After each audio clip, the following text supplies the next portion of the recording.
Hello and congratulations on getting access to this video course on how to optimize your videos before making your YouTube videos live. So this is video number 1, which is the introduction to YouTube search engine optimization.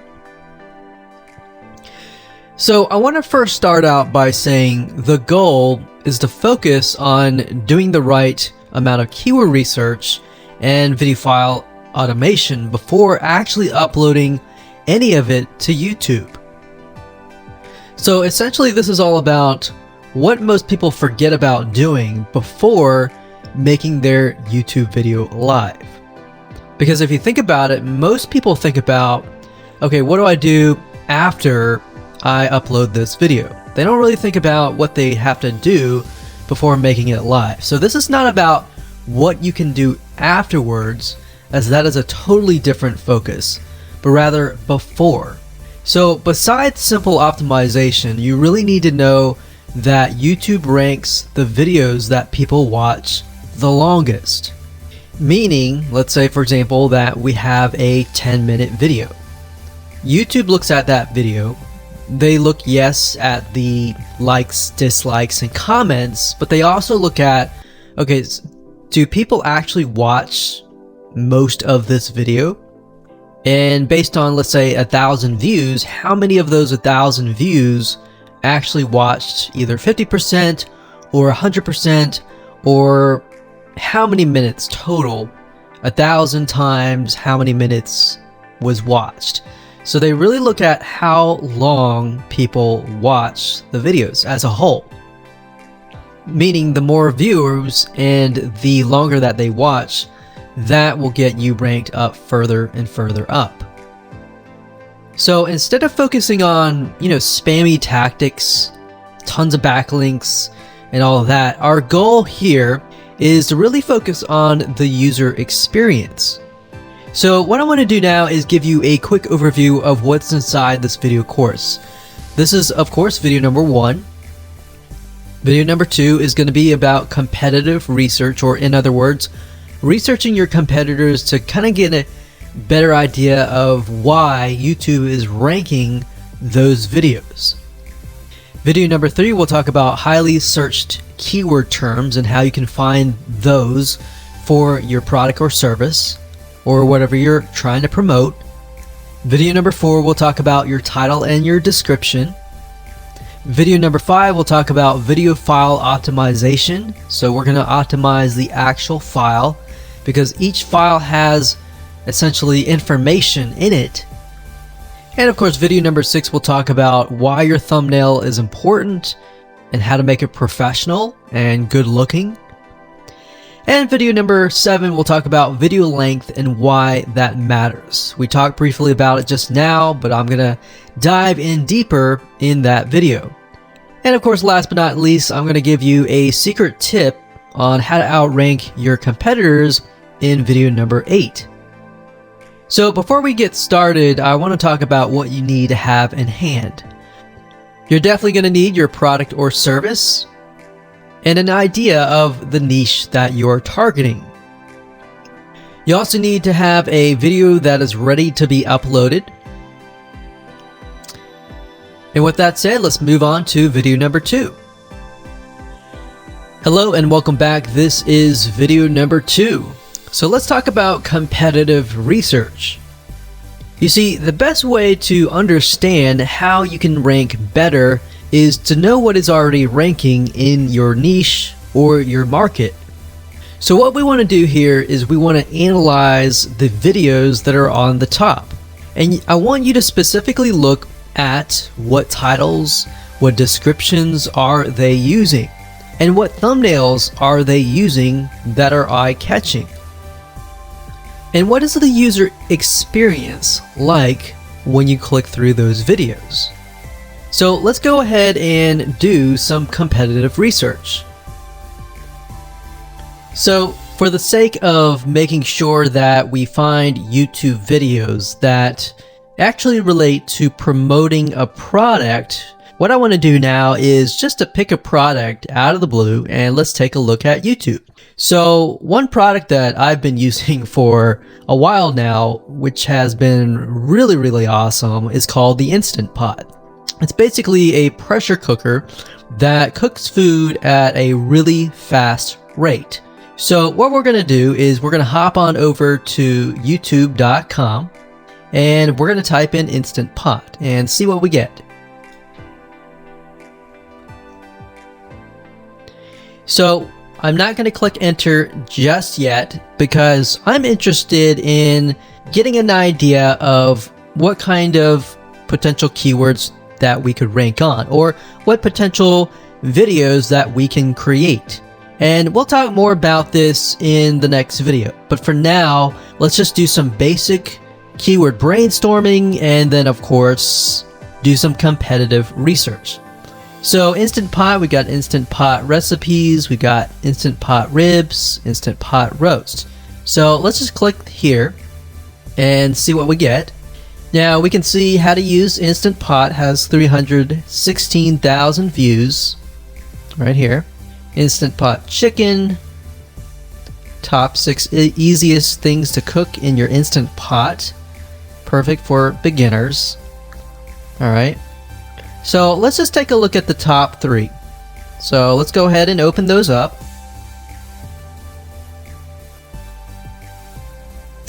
And let's analyze them. So the first one is this one here. And let's pause the video. We'll skip the ad. All right.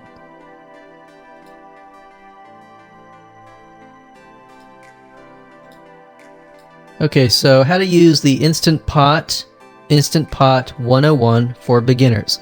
So if we think about the type of audience that the Instant Pot attracts, it attracts somebody who has a busy life, who may be a beginner at cooking and just wants a quick and easy meal done fast. So we can see that. So one thing that I like to do is I like to copy the titles to Notepad. Just kind of get an idea of what we're dealing with. So that's the title. Looks like she's promoting an Amazon affiliate link. We can see that here, Amazon.to. We've got Instant Pot hacks, Instant Pot yogurt, and all that. So what she's doing, it's very funny, but she may not realize she's doing this, but what she's using is a method called siloing. And she's basically telling YouTube, hey, not only do I have this video on Instant Pot, I've got Instant Pot hacks, yogurt, recipes, and other recipes. So let's just copy that in here. So that's video number 1. So we're going to rank it from video 1, video 2, and video 3. Let's scroll down a bit. We've got 373 comments. I will say when it comes to YouTube, they're looking for engagement. So comments is good, likes are good, even dislikes are good as well. Even though dislikes are bad from a human standpoint, it tells YouTube that there is engagement. All right. So sometimes we're going to be able to view, we can't do it here, but sometimes you'll actually be able to view more data. But for now, you can't hear. Now, we can actually dig deeper if we want to. So let's just take a look at Natural Brittany's YouTube channel. Because when you're doing competitive research on YouTube, it's not just that particular video. It's actually the whole YouTube channel as a whole. The authority that that channel holds. So she has 116,000 subscribers. Click on the videos. She has a good amount of videos that talk about anything, looks like from cooking, from budgeting, from grocery. A lot of very similar videos. So let's scroll down. And now let's go ahead and take a look at the second highest ranking video. So if we go back over to here, and this is the Instant Pot Chicken Cook With Me, meal planning, meal prepping, Sunday setup. So let's go here, take a look.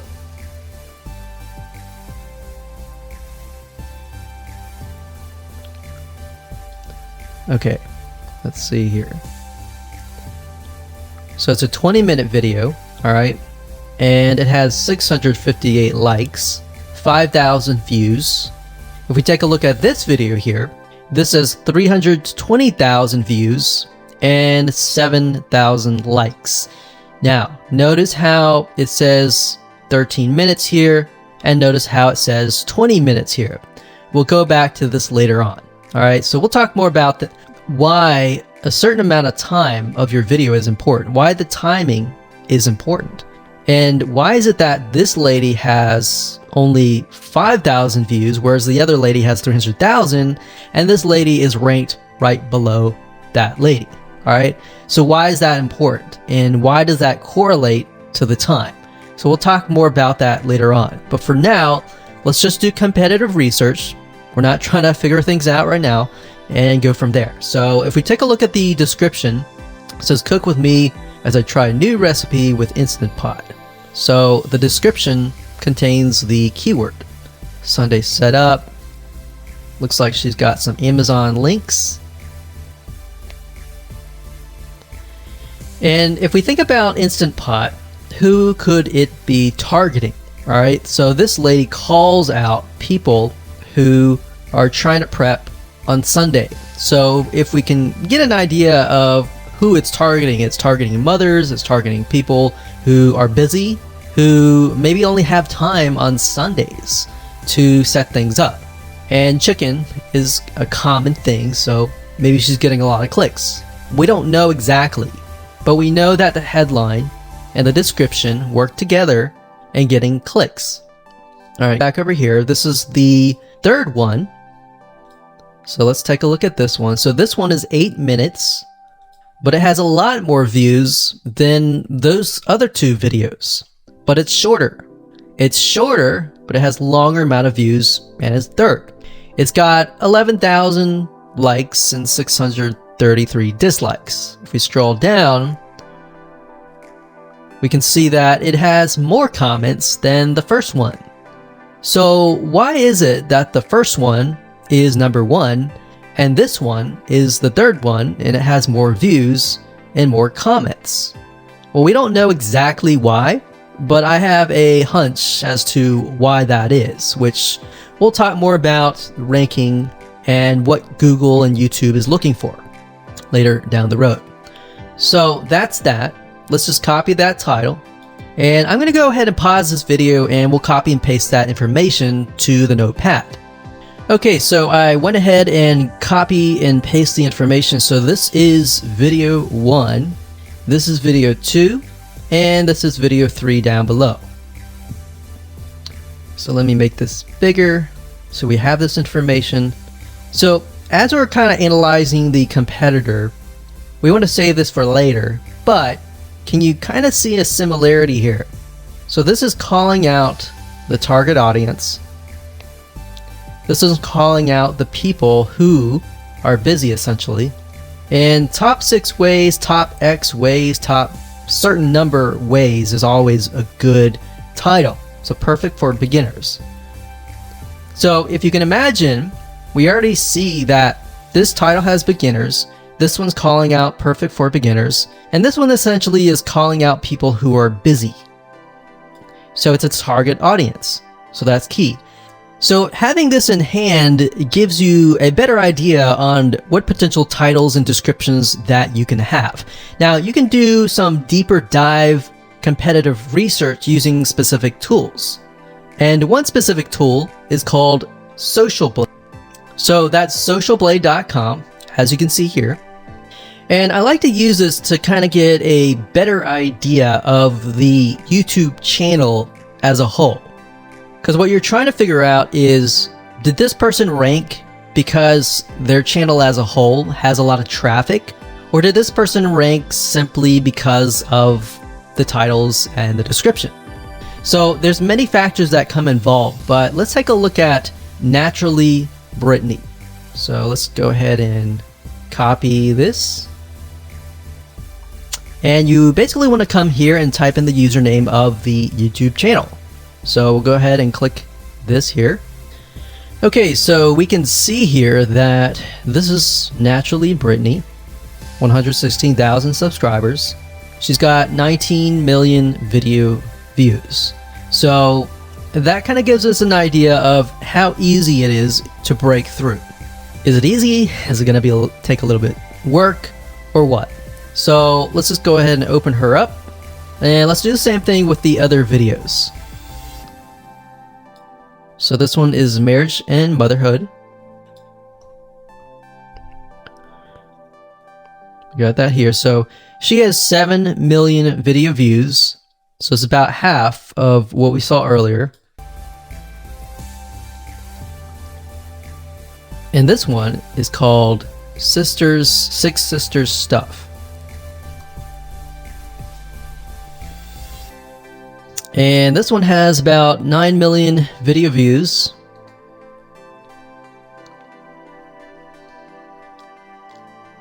So right off the bat, we can see that if we were to rank on the keyword Instant Pot, it's gonna take a lot to break through. But the way we can break through is by using essentially subcategories of that keyword. So Instant Pot recipes, or Instant Pot chicken recipe, stuff like that. So we can see that each one of these has about 100 to 200,000 subscribers.